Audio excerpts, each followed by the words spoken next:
Hi. What's up? Nothing. Come on, let's talk about us. Did you even lift? I lift, bro. Don't be nervous. I'm not.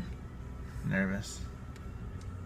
Hey, what's up, everybody? Welcome back. It's Brandon with Campbell Fitness, and It's today's Amanda video with Mrs. Campbell Fitness. with Mrs. Campbell Fitness. Yeah. You're with Mrs. Campbell Fitness, or you are Mrs. Campbell Fitness? That's what this is, Mrs. Campbell Fitness.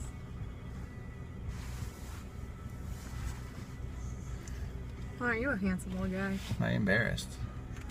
I can tell by your jawline. Why? You're like,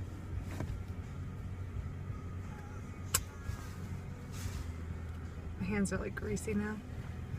hand jobs. Your hand job. Your lips are all greasy. Okay.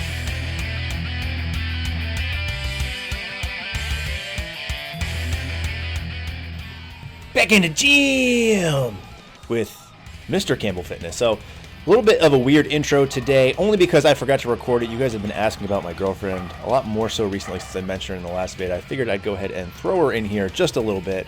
She does in fact lift, just mostly she goes to a different gym than I do. I do belong to more than one gym. I know, first world problems, but she is there, and maybe she'll be in a video again in the future. Now, what you're watching right here is my actual squat work from Monday. So more squats after I hit that heavy double yesterday. The goal today was to work up to a heavy single, and things felt really good for me on this particular day.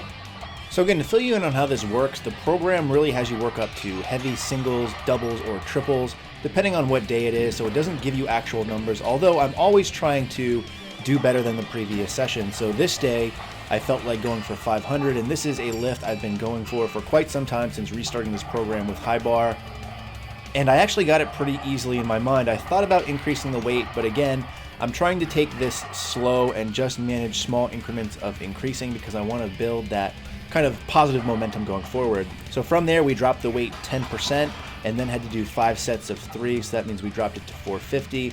And even though I'm really happy that I hit that PR, I was then not that happy when I kind of figured out that I had to do 454, 5 sets of 3, because that's just a lot of work considering I did pretty much the same exact thing yesterday with other weights. So definitely kicking my ass on squats, but it's really paying off as you can continue to see these gains coming in. Now from there, we moved on to block pulls. The goal was to work up to a heavy set of 5. Because I'm really struggling with form and issues with this, I decided to just work up to 410 and just do 4 sets of 5 on the pulls here. I wanted to get a side view just so we could take a look at it, see what things I'm really messing up. I tend to be leaning a little bit forward on this, and I really have some issues trying to find good foot placement, bar placement, a whole bunch of other things. So this is just going to be a continued work in process. And it felt a little bit better today, but again, I wasn't really going overly heavy, so I'm going to continue to try to tinker with this and really get it right. You can also notice I didn't wear a belt here. Now from there, we moved on to 3 sets of 8 for stiff-legged deadlifts done from a deficit. The goal is to work up to a heavy set of 8. So I did 320 for 8, 330 for 8, and here you're seeing 340 for 8. And things were moving really well, at least again, in my opinion. And finally, we finished off with some hanging leg raises. We did 3 sets of 15, didn't record those because those are boring, but that was the workout for today. It was really an ass kicker, as they all have been, but again, things are going well, and I'm getting more accustomed to this work capacity. So, as always, thanks for watching, and stay big.